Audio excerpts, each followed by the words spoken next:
Bienvenidos a Conexiones.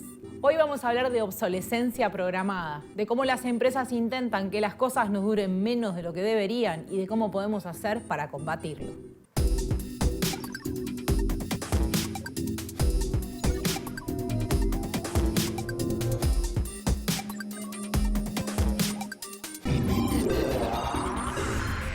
En los últimos años hemos asumido que la vida útil de los productos es relativamente corta, pero eso no es casualidad.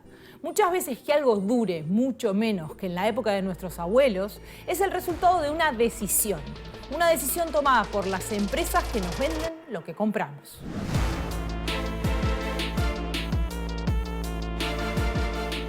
This is psychological obsolescence. Convincing people they need a new phone, even though they have one that works perfectly fine.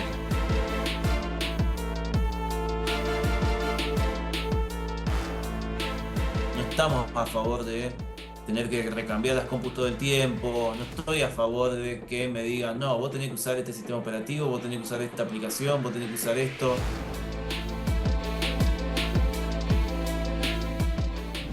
Hoy les voy a contar la historia de una lamparita. Sí, de una lamparita de luz. En 1901, alguien la puso en un edificio del Departamento de Bomberos de la ciudad de Livermore, California. Pero, ¿qué tiene de especial esta lamparita? Lo especial es que sigue funcionando hasta hoy, más de 120 años después de ser encendida por primera vez. It has been glowing over this garage in California's Livermore Pleasanton Fire Department since 1901. 1901, we believe, is when the light bulb was donated by Dennis Burnell, who owned the Livermore Power and Water Company. La lamparita de Livermore, o la luz de 100 años, fue fabricada por la Shelby Electric Company en Shelby, Ohio, en base a un modelo desarrollado por el ingeniero francés Adolphe Chalet. The specific model of the Livermore Centennial Light was first invented by Frenchman Adolphe Chalet in 1897 and manufactured by the Shelby Electric Works in Shelby, Ohio shortly thereafter. According to Chalet's patent, improvements introduced by his bulb design include a thick square-cut tungsten filament, shorter and more durable than previous models, and a flattened bulb head that projects more light downward when installed in a ceiling fixture. Apparently an extremely durable design, the Centennial Light isn't the only surviving bulb of this construction, simply the oldest, though many others of the same design are. La primera lámpara incandescente creada en 1848 por el estadounidense John Wellington tenía muy poca vida útil porque el calor quemaba el filamento. Pero en los años siguientes hubo gran cantidad de desarrollos que llevaron a que las lámparas duraran cada vez más. En la década de 1920 eso cambió. By 1879, Thomas Edison had made a bulb with a cotton thread filament that lasted 14 hours. Other inventors created bulbs with platinum filaments or other carbonized materials, and gradually the lifespan of bulbs increased. The filaments changed from carbon to tungsten, which has a very high melting point, and by the early 1920s, average bulb lifetimes were approaching 2,000 hours, with some lasting 2,500 hours. But this is when lifetimes stopped getting longer and started getting shorter. Pero ¿por qué las lámparas empezaron a tener una vida útil más corta? ¿Falta de materias primas? ¿Problemas en la producción? ¿Mal uso de parte de los consumidores? La respuesta es un poco más oscura que eso. In Geneva, Switzerland, just before Christmas 1924, there was a secret meeting of top executives from the world's leading light bulb companies. Philips, International General Electric, Tokyo Electric, Osram from Germany, and the UK's Associated Electric, among others. They formed what became known as the Phoebus Cartel, named after Phoebus, the Greek god of light. There, all these companies agreed to work together to help each other by controlling the world's supply of light bulbs. In the early days of the electrical industry, there had been lots of different small light bulb manufacturers, but by now, they had largely been consolidated into these big corporations, each dominant in a particular part of the world. The biggest threat they all faced was from longer-lasting light bulbs. For example, in 1923, Osram sold 63 million light bulbs, but the following year, they sold only 28 million. light bulbs were lasting too long, eating into sales. So all the companies in the cartel agreed to reduce the lifespan of their bulbs to 1,000 hours, cutting the existing average almost in half. Las compañías agrupadas en el cártel Phoebus no solo acordaron bajar la vida útil de las lamparitas incandescentes, sino que establecieron un régimen de control e incluso multas para las empresas que las fabricaran para durar más que las 1000 horas acordadas. But how do you make a worse light bulb in the first place? Well, the same engineers who had previously been tasked with extending the lifespan now had to find ways to decrease it. So they tried different materials, different shaped filaments, and thinner connections. And if you look at the data, they were successful. Ever since the formation of the cartel, the lifespan of light bulbs steadily decreased, so that by 1934, the average lifespan was just 1,205 hours. And just as they had planned, sales increased for cartel members by 25% in the 4 years after 1926. And even though the cost of components came down, the cartel kept prices virtually unchanged, so they increased their profit margins. Pero este no es el único caso en el que los fabricantes decidieron crear productos de peor calidad con la intención de obligarnos a comprar más y así tener mayores ingresos. Las medias de nylon, los teléfonos celulares, los lavarropas, las impresoras y muchos otros productos son hechos para durar menos de lo que podrían. Esta práctica, más afianzada de lo que creemos, se llama obsolescencia programada. La obsolescencia programada es una estrategia de los fabricantes de electrodomésticos, computadoras y productos electrónicos para limitar su vida útil o imposibilitar las reparaciones, haciendo que los consumidores deban reemplazar los artículos con frecuencia. Todas las cosas pueden romperse. A fin de cuentas, el desgaste es un proceso natural.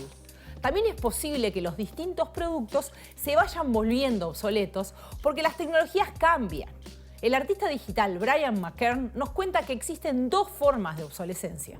Hay dos tipos de obsolescencias. Está la obsolescencia común, que es cuando un aparato deja de funcionar por desgaste natural de sus elementos, etc. Y después la obsolescencia programada, que eso ya obedece a una estrategia de mercado de industrias que cada vez aceleran más ese proceso de inutilidad del aparato, se vuelve inútil mucho más pronto. La obsolescencia programada no es solamente un proceso tecnológico, sino que tiene factores sociales y psicológicos. Tiene como tres grandes ejes esa obsolescencia programada. Uno de ellos es la funcional o tecnológica, que es cuando el aparato directamente deja de funcionar debido a temas de baterías que se acaban, no se pueden cambiar, que no se consiguen repuestos, etc. Una obsolescencia de calidad, que cuando las cosas empiezan a dejar de funcionar no adecuadamente, siguen funcionando pero ya no sirven para mucho. Y una tercera que, bueno, es bastante perversa, que es la psicológica, ¿no? Es lo que nosotros sentimos como obsoleto cuando en realidad no es obsoleto. Es eso que nos siembran en nuestras cabezas con la publicidad diciendo, bueno, cambia de aparato porque el nuevo es mejor. De la mano de la publicidad, el discurso corporativo y algunos periodistas de tecnología, las compañías de tecnología sientan las bases de la obsolescencia psicológica para incentivarnos a cambiar de aparatos, aun cuando los que tenemos funcionan perfectamente. The biggest advancement in the history of iPhone. The most advanced iPhones ever. The most advanced iPhone we've ever created. Every release of a new phone model is basically saying, the one you bought last year is now old, get a new one. So you maintain your position in consumer society by what you own and what you wear, how you present yourself. You present yourself through possessions. It adapts to all paces of life. This is psychological obsolescence, convincing people they need a new phone, even though they have one that works perfectly fine. Así como en la década de 1920 las compañías de lámparas incandescentes se organizaron para establecer uno de los primeros ejemplos de obsolescencia programada, Con el surgimiento de la informática doméstica, algunas de las principales empresas de hardware y de software hicieron lo mismo. El docente, periodista y activista argentino Sergio Rondán nos habla de uno de los ejemplos más claros de esto. El famoso espiral de Wintel, que Windows e Intel hacen claramente un pacto, digamos, para decir, bueno, mi sistema funciona en tus procesadores, bajo tu arquitectura, y entre los dos acaparamos todo el mercado. Y eso hace que esas empresas decidan cómo tiene que ser el mercado de cómputo y cómo tiene que funcionar. Si cada X cantidad de tiempo todos tenemos que cambiar el parque informático porque sale una nueva versión de Windows que hace que todos los procesadores anteriores o sean obsoletos directamente o hagan que el sistema funcione más lento. Otro problema que se da con los dispositivos digitales es que las aplicaciones más viejas dejan de funcionar en los sistemas más nuevos. Con lo que al empezar a usar un dispositivo tenemos que comprar nuevas versiones del software o incluso perdemos para siempre algunas aplicaciones. Vos usabas, no sé, Windows 98, creo que hasta Windows XP, y creo que casi todo lo de DOS 6 te corría en XP como si nada. Había como lo que se llama retrocompatibilidad, compatibilidad hacia atrás. Hoy en día, por lo menos en el mundo de Windows, y ni hablar en el de Apple, eso cada vez es más inexistente. Cada versión nueva de Windows que sale te mete más conflictos con las aplicaciones que corrían nativamente en la versión anterior. En la actualidad, Apple es una de las empresas que han sido señaladas como más agresivas en las prácticas de obsolescencia programada, usando las actualizaciones del sistema para empeorar el funcionamiento de sus dispositivos.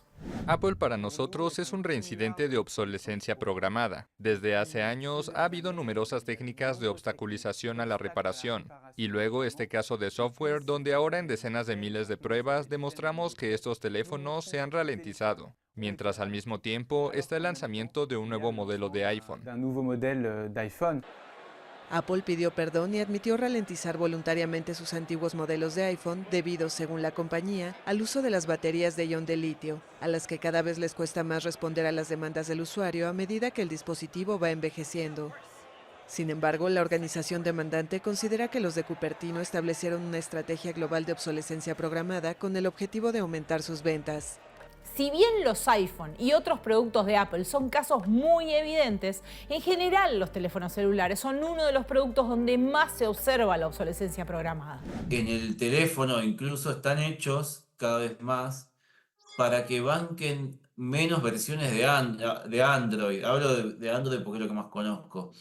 Entonces, ese teléfono que vos comprás hoy, quizás te soporta solo, no sé, una o dos versiones más de Android y en 3 o 4 años ya no tiene más actualizaciones de ningún tipo y probablemente muchas apps después te empiezan a dejar de andar o te anden mal, sobre todo eso, porque lo que sucede es que las aplicaciones se ven muy patentes en el celular, se hacen cada vez más pesadas. Ahí también es un problema de retrocompatibilidad enorme porque muchas cosas no andan para atrás. Vos te quedaste en una versión de Android y no sé, la aplicación nueva del banco o lo que sea, no te anda en ese Android. En los 80 se instaura con gran fuerza un paradigma en el que cada persona puede armarse la computadora a su gusto, cambiar partes y actualizarla. En la actualidad es cada vez más común que las computadoras domésticas tengan los distintos componentes soldados, con lo que se hace mucho más difícil cambiarlos o incluso repararlos. La plataforma PC, que es como el sumum de la reparabilidad y de la customización, cada vez va yendo más a que no puedas hacer eso, porque le va metiendo cada vez más trabas.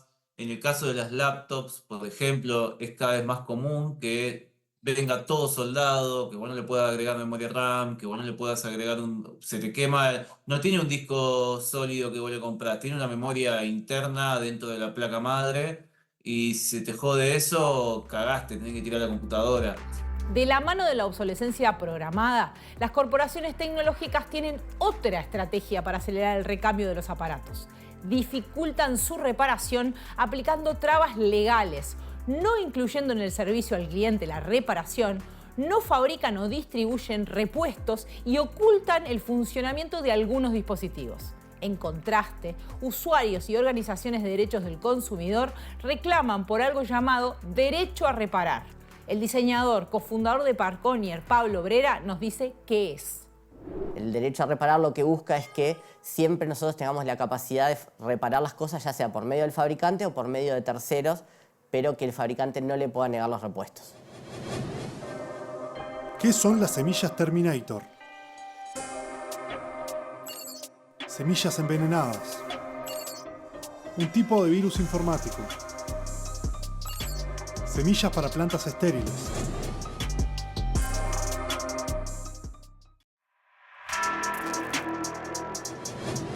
¿Qué son las semillas Terminator? Semillas para plantas estériles. Las llamadas semillas Terminator son una biotecnología consistente en semillas genéticamente modificadas para que la segunda generación de plantas nacidas de ellas sean estériles. Esta tecnología es una forma de limitar artificialmente el tiempo posible de uso de un producto, por lo que es considerada una forma de obsolescencia programada. Seguimos en Conexiones. La obsolescencia programada es un problema para los consumidores, pero también es un gran problema para el ambiente, porque la mayoría de esos aparatos que dejamos de usar porque compramos nuevos se convierten en basura. Toda esa basura, claro, que el gran tema es mucha de ellas es tóxica, el tema de las baterías y todo eso.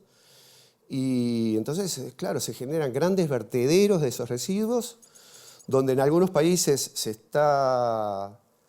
son muy penalizados y en otros son muy laxos. Entonces se producen vertederos globales en países, en el continente africano, por ejemplo, que son famosos. Según un informe del Ministerio de Ambiente, en 2019 en Uruguay se generó 11,5 kilogramos de basura eléctrica y electrónica por año y por persona. Mientras en Estados Unidos, Japón y algunos países de Europa, el promedio está alrededor de los 20 kilos. En el otro extremo, los países más pobres de África generan solo 1 kilo de basura electrónica, pero son el destino de lo que tiran los países ricos. Probably about half of your old electronics go to the global south. And it's justified by saying, well, we're going to give it another life. They can fix it in the market there, which sounds really good. But a lot of the time, they can't fix it. Sometimes the components inside our devices wear out too quickly, or are stuck together with glue instead of screws to make them a hair thinner than the competition. Instead of finding a second life in the global south, our toxic e-waste might find its way to a landfill. Muchas veces se nos estimula a cambiar nuestros aparatos porque los nuevos son más sustentables. Sin embargo, aunque sea cierto que los dispositivos nuevos suelen ser más eficientes energéticamente, esto no implica que descartar un dispositivo que funciona para cambiarlo por uno más nuevo sea lo mejor en términos ambientales.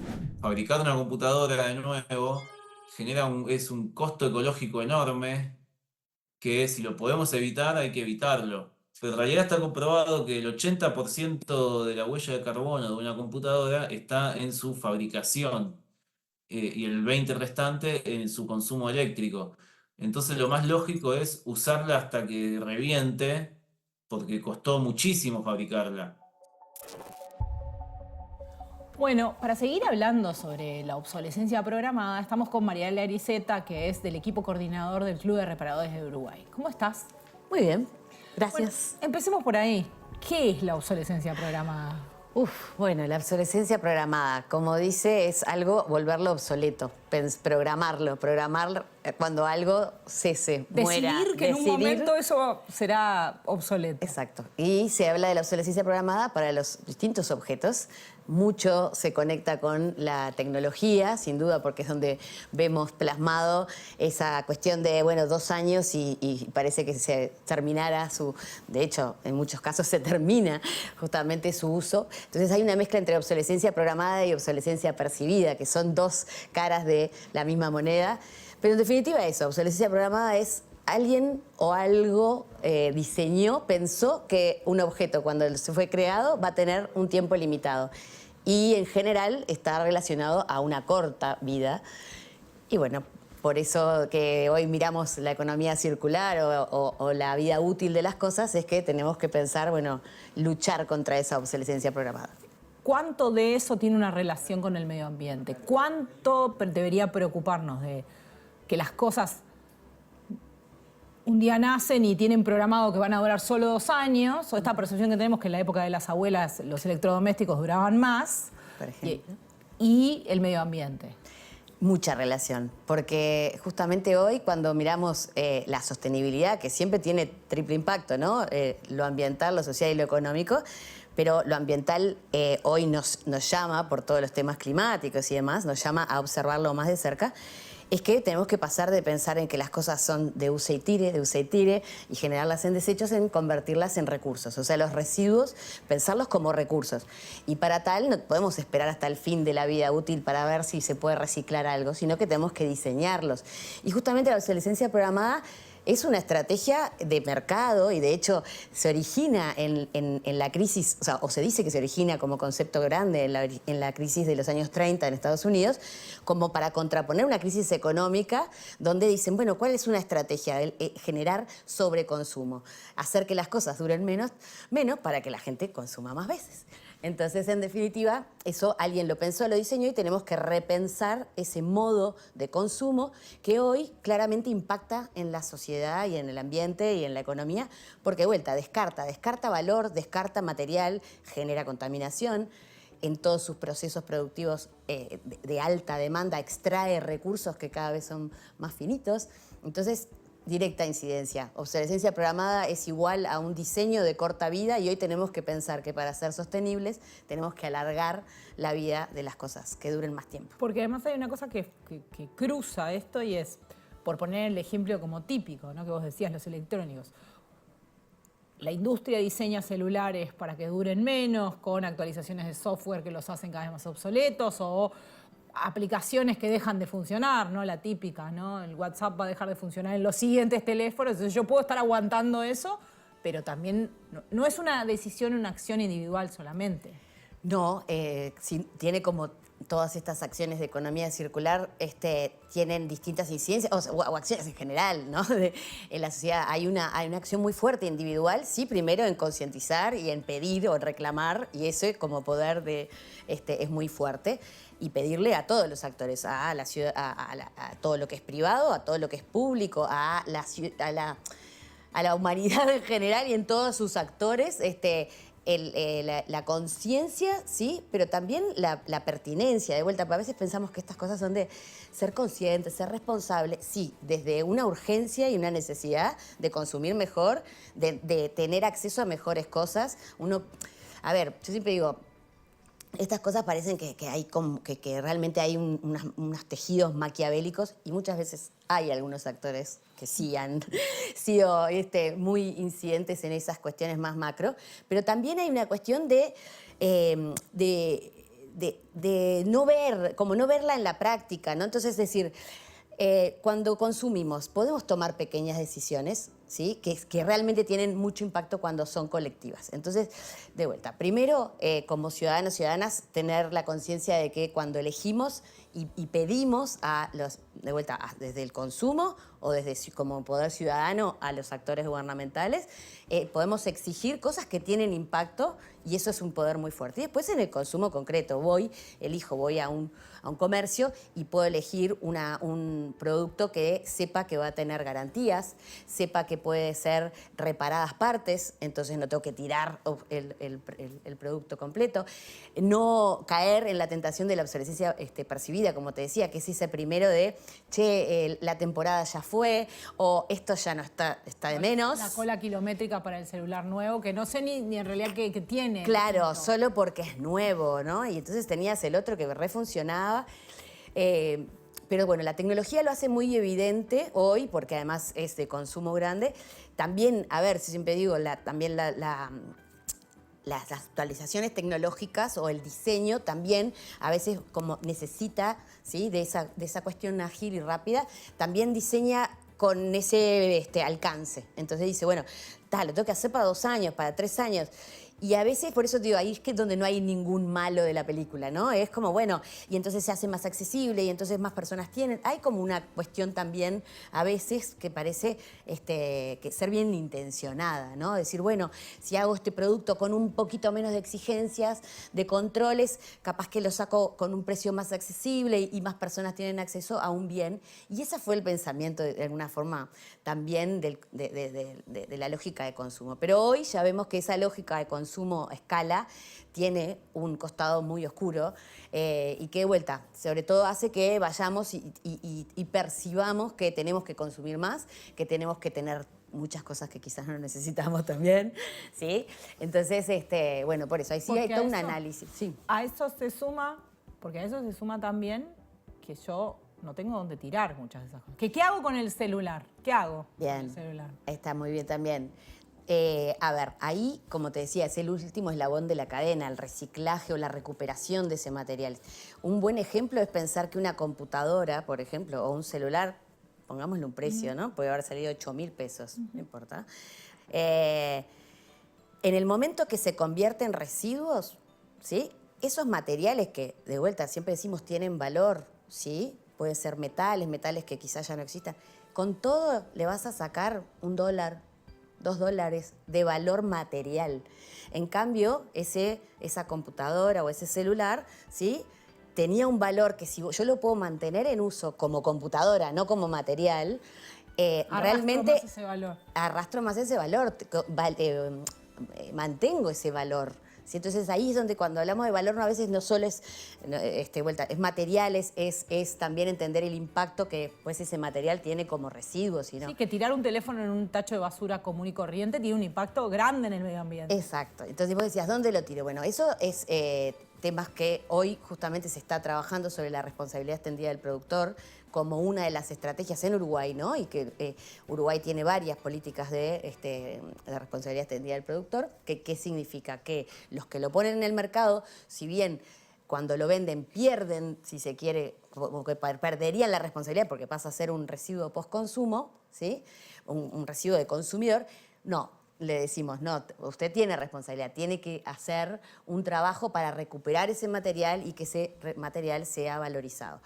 Y también desde la responsabilidad extendida del productor, hoy la normativa dentro del Ministerio de Ambiente también tiene una perspectiva de economía circular, que ojalá se logre, porque no solo lo considera como residuo, sino como residuo para ser valorizado por materiales, como te decía, sino quizás buscar otras estrategias antes que hablen de reparación, que hablen de upcycling o de refurbishing, como se le dice de vuelta, si volvemos a los electrónicos, en el mundo de vuelta, de los aparatos electroelectrónicos.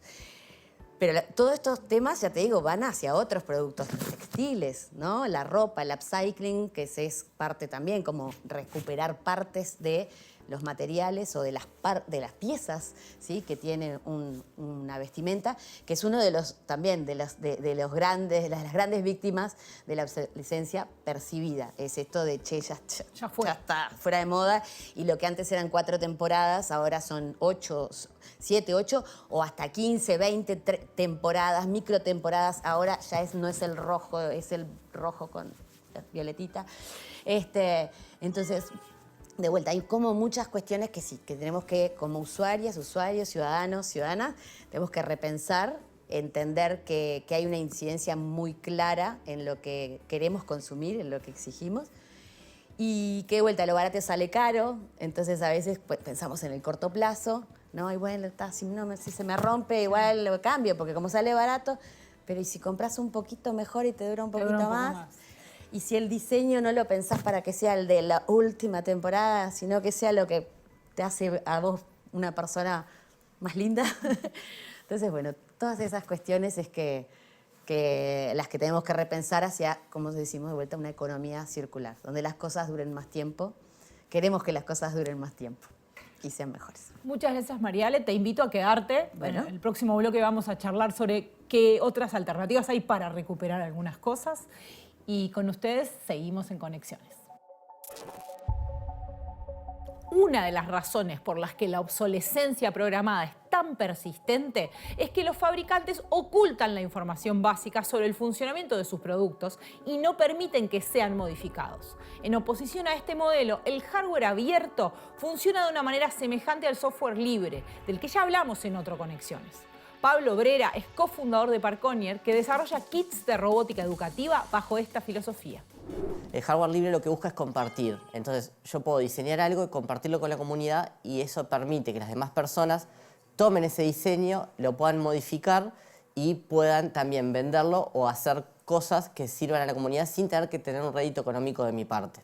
En Parconier decidimos hacer nuestros kits abiertos, buscando que los estudiantes pudieran modificar toda la composición del kit y también con la idea de que se pudieran reparar. La intención es que el hardware educativo sufre desgaste en el uso y es súper importante que siempre pueda estar en su máximo potencial. Entonces, al ser abierto, los propios estudiantes o los docentes lo puedan reparar y más allá de que nuestro emprendimiento sea exitoso o no, ese hardware siempre va a estar disponible para que se pueda seguir utilizando.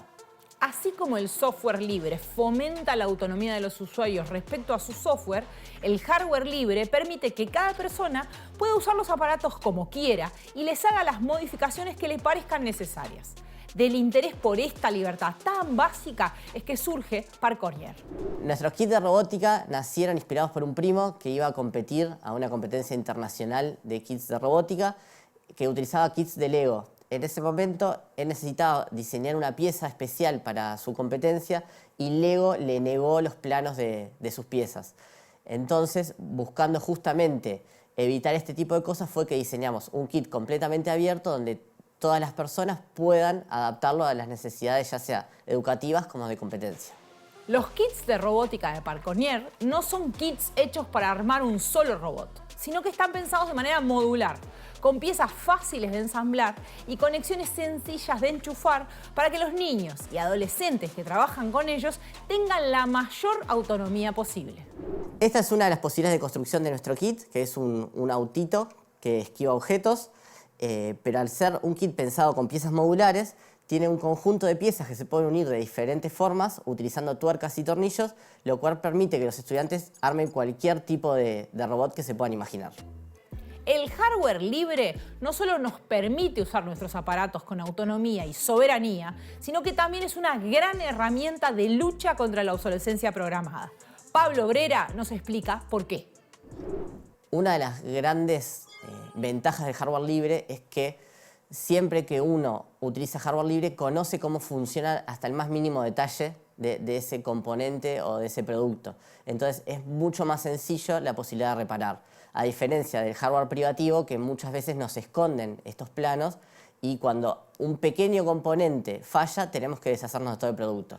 En cambio, en hardware libre siempre podemos repararlo. Además de obligarnos a gastar dinero para reemplazar productos que podrían seguir funcionando, la obsolescencia programada y algunos fenómenos vinculados, como la incompatibilidad de formatos y sistemas y la restricción a la reparación, implican que una parte importante de la cultura producida en las últimas décadas esté en riesgo de perderse. Brian McKern nos habla de esto. Dentro del arte digital, que es en lo que estoy, hay muchísimas piezas de los 90s que ya no se pueden ver en ningún lado. O sea, uno tiene que o estar recuperando sistemas nativos y hardware nativo. Con nativo me refiero a aparatos de la época. Yo, por ejemplo, en casa, en mi estudio, tengo 3 o 4 con diferentes sistemas de época para poder reproducir esas piezas que ya no se pueden ver. Hay software que ya no se hace más, por ejemplo, el Flash, que era de Macromedia, luego fue a Adobe, ya no fue soportado más. Hubo millones y millones de piezas basadas en Flash, ya no se pueden ver. Y así con todo, bueno, y con los sistemas también, upgrades de sistemas que no compatibilizan con los sistemas anteriores. En un contexto de obsolescencia programada y un imperativo de actualización constante de nuestras tecnologías, la obra artística de Brian McKern busca volver sobre las tecnologías que no son presentadas como obsoletas, no solo extendiendo la vida de los aparatos, sino rescatando sus estéticas. Dentro de mi práctica artista trabajo mucho con esa situación, con las cosas que ya están perimidas, obsoletas, cosas que ya no se pueden ver. los GIF animados de los 90, las velocidades de proceso eran otras, las velocidades de representación eran otras, las estéticas que cada medio que va surgiendo cada medio que surge propone nuevos paradigmas estéticos, que eso hay una línea artística o varias líneas artísticas que trabajan en base a eso. Es que las tecnologías de medios no son meros transmisores de contenidos. Ellas son parte importante de la conformación de nuestra cultura y como tales tienen sus propias marcas culturales y estéticas. Retomando una idea de uno de los principales referentes al respecto, Brian McKern nos habla de esto. Hay un libro de Brian Eno, un famoso músico y también un pensador de las nuevas tecnologías, un libro en los 90 que se llama A Year with Swollen Appendices, donde justamente tiene un párrafo que habla de ese defecto que cada tecnología de punta saca y que siempre tiene algún defecto. Ese defecto pasa a ser como la firma de ese medio. Y una vez perimido esa tecnología, superada por otra, ese defecto pasa a ser la marca y también como la especie de marca fetiche de los artistas y de esa nueva contemporaneidad que rescata esa estética ya olvidada. Eso pasa, por ejemplo, el ruido del vinilo, el hiss de los cassettes, el fílmico del Super 8, la granularidad y el blanco y negro del cine viejo, pero también con la rotura del video digital. Por eso es importante no solo preservar las obras de arte digital, sino también sus contextos y los entornos mediáticos en que fueron creados. Es la recuperación justamente de obras digitales de los 90, pero tal como fueron hechas. Y para eso utilizo aparatos de la época, siempre que pueda, o si no, emuladores. Son las únicas dos maneras grandes con las que aproximarse. Y también hay un tema como antropológico, o sea, recuperar en qué contexto social y conectado, cómo era Internet en los 90 cuando salió esa pieza de NetArt, por ejemplo, por decir un ejemplo, ¿no? Además, artistas y entusiastas de las tecnologías de años o décadas anteriores también luchan contra la obsolescencia, dándole nueva vida a esos objetos que la industria quiere convertir en basura, sea reparándolos o creando nuevos objetos a partir de esos desechos. El otro eje dentro del arte que trabaja con este concepto de la obsolescencia es está relacionado más al maker y al DIY, lo que dice el do it yourself, el hazlo tú mismo, que son grandes corrientes, tanto de artistas como hobbyistas, que trabajan con la recuperación de artefactos viejos, ya apenas funcionales, y donde se destripan, se generan Frankensteins, y muchas veces se utilizan módulos de un aparato mezclados con módulos de otro aparato para generar nuevas cosas. ¿Cuál era la cuota de mercado de Windows XP cuando dejó de recibir actualizaciones? 20%. 30%. 40%.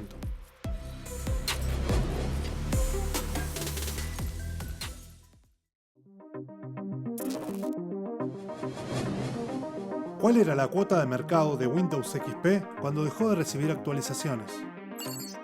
30%. Windows XP dejó de recibir actualizaciones el 8 de abril de 2014, 12 años y medio después de su lanzamiento, y 7 años después del lanzamiento de su sucesor, Windows Vista. Sin embargo, el sistema operativo seguía siendo muy popular, y muchos usuarios lo prefirieron a las versiones posteriores, siendo el sistema operativo instalado en aproximadamente el 30% de las computadoras domésticas de ese momento. Además de la comodidad de seguir usando el mismo sistema operativo, una de las razones dadas por los usuarios fue que las versiones posteriores de Windows requerían computadoras más potentes y ocupaban más espacio de memoria. Volvemos a Conexiones. En el bloque pasado hablamos de la amenaza para la preservación del arte digital y medial que implicaba la obsolescencia programada. Esto también es un gran problema cuando hablamos de otras formas culturales digitales. Sergio Rondán nos explica cómo la obsolescencia y la falta de retrocompatibilidad afectan a los videojuegos. El videojuego, como objeto cultural, también se ve atravesado por la obsolescencia, porque las plataformas mueren y los medios de utilizarla y los medios de reproducción de esos juegos también van muriendo y muchas veces se van perdiendo o se hace dificultoso jugarlos. Hay muchos videojuegos no sé, que salieron para Windows 3.1, para Windows 95, que hoy en día es difícil jugarlos porque vos no tenés Windows 95 en tu compu, no tenés Windows 3.1 en tu compu, y a veces no es tan fácil emularlos. Con el objetivo de luchar contra la obsolescencia programada, Sergio Rondán y otros activistas formaron Cibercirujas, un grupo de gente que no solo denuncia la obsolescencia programada, sino que repara, reconstruye y alarga la vida de dispositivos digitales y los distribuye entre quienes más lo necesitan. Somos un grupo de personas, mayormente, inorgánicas, descentralizadas, que nos gusta pensar estas cosas, pensar y accionar sobre la obsolescencia, sobre el mercado de cómputo actual, sobre cómo son los usos de los dispositivos tecnológicos, cómo estos repercuten en nuestras vidas y en la sociedad, pero pensarlo y accionarlo, fundamentalmente. La obsolescencia programada no es solamente una tendencia de gestión empresarial, es una lógica social que se mete en nuestras cabezas y cambia nuestra relación con la tecnología. Por eso, Sergio Rondán afirma que luchar contra ella es un acto político. Yo hago esto porque primero quiero ayudar a mi comunidad, quiero colaborar activamente con mi comunidad, y por el otro lado es una acción política porque no estamos a favor de tener que recambiar las compus todo el tiempo, no estoy a favor de que me digan, no, vos tenés que usar este sistema operativo, vos tenés que usar esta aplicación, vos tenés que usar esto. Nosotros nos gusta hacer las cosas, adueñarnos de la tecnología. Hablamos de tecnoempoderamiento. En Uruguay existe un grupo vinculado a Cibercirujas llamado Resistencia Programada. Así que si tenés una computadora que no usás o partes de una, podés contactarte con ellos y donarla para que ellos le den una vida nueva.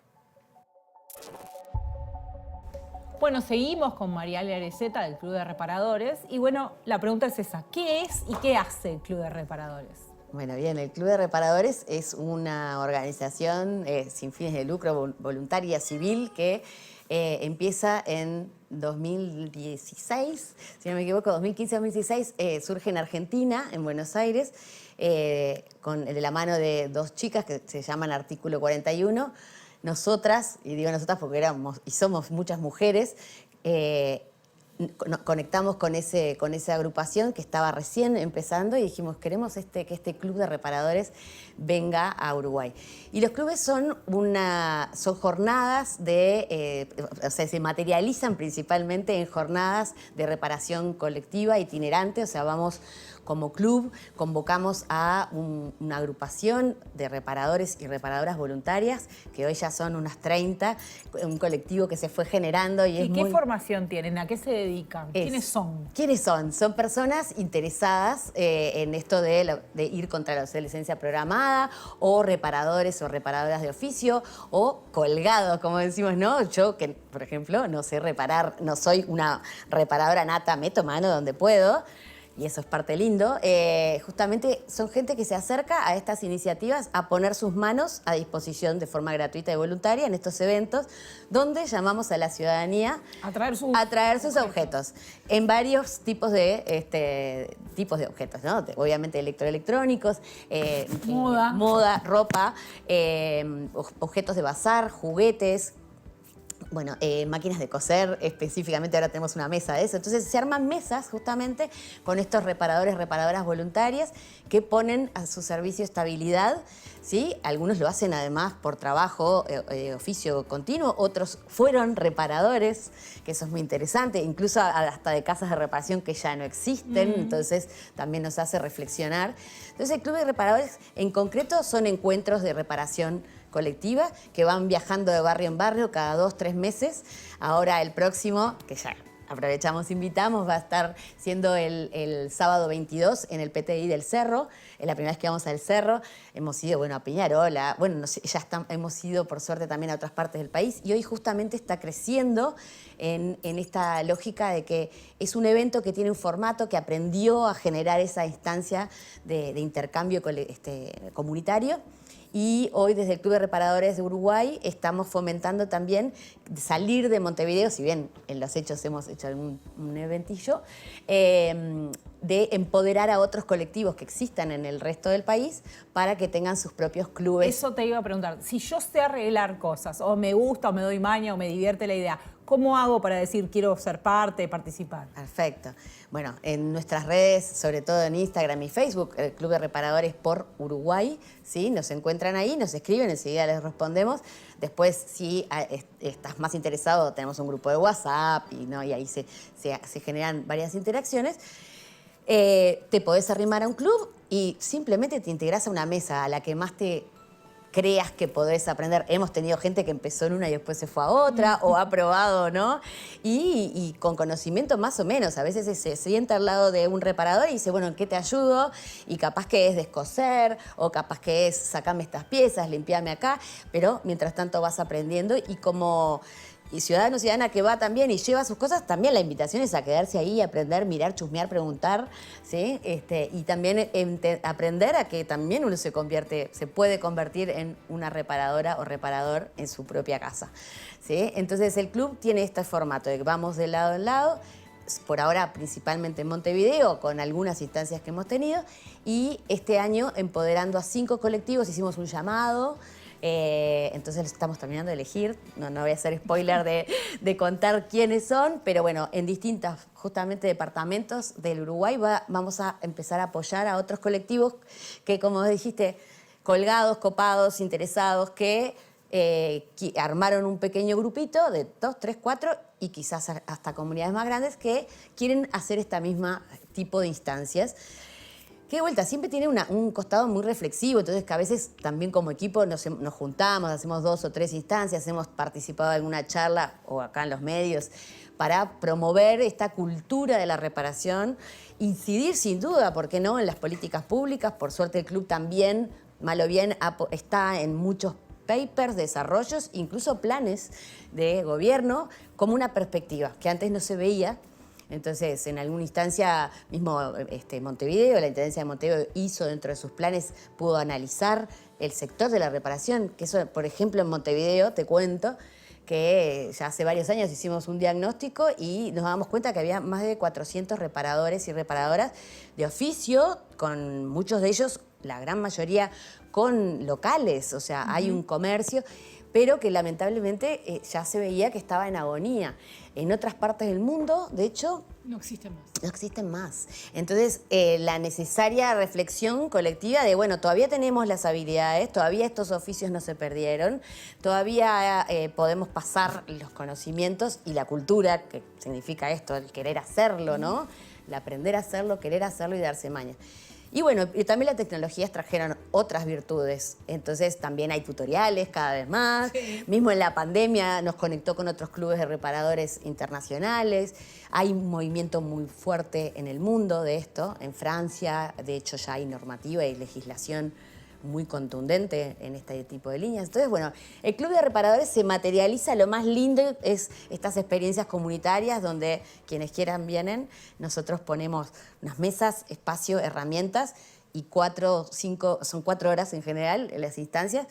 La pasamos muy bien, es muy lindo, se vive muy lindo en los barrios. Y bueno, vamos cambiando cabezas y vamos trabajando en conjunto para luchar contra esta obsolescencia programada. Bueno, así que la próxima, 22 de junio, PTI del Cerro. Exacto, así que quienes quieran de todos los barrios vienen, además, así que vengan, traigan sus objetos, insistimos, electrónicos, bazar, juguetes, ropa, mucha ropa, sí, a veces tenemos más manos que material y decimos, no, con todas las cosas rotas que hay por ahí, vengan, así que... Muchísimas gracias, Mariale. Gracias a ustedes. Con ustedes seguimos en Conexiones. Consumir menos cosas y producir menos basura puede parecer una decisión individual. Sin embargo, las empresas muchas veces tienen mucho que ver.